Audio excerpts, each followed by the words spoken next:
They had chicken yesterday. Now they're hungry. Super. Deka and this one. This one is always busog. That's poknat. You can call it pok-pok too. Pok-pok. May sugat ka ba sa face? Ba't ka may sugat sa face? Ha? Anong nangyari?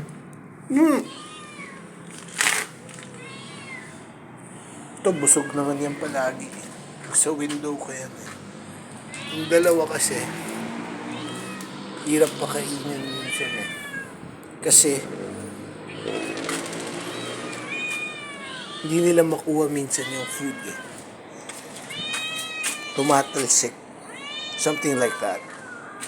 Minsan dyan, tatalsik. Doon, pero ito pala medyo mas madali-dali na. Ito, tatalsik na naman yung cat food pag hinulog ko sa parang styro. Ano yung tail niya, nilalagay niya dun sa wet part. Pero dito siguro, may water pa. Ano kaya lalagyan ng cat food to? Si RC. Cute yun eh. Kaya nag-iingat ako dyan kasi minsan niloloko ko na food ganyan. So nung last time, niloloko ko siya ng may food na ganyan. Pumasok na si Poknat sa loob.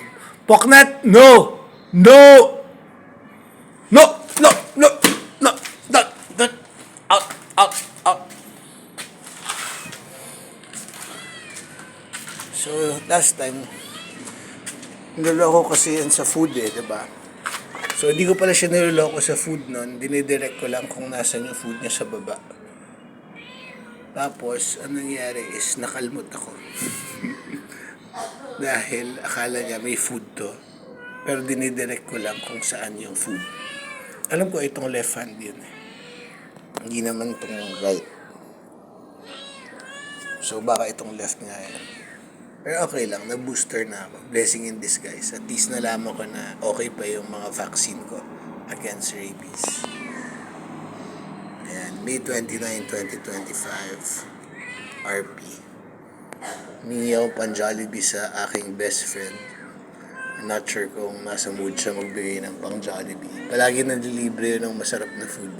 Pag lumalabas kami ng mga guwaps. Itong tail niya, binabasa niya, no? Yung si Deka. Yan, ito si RC.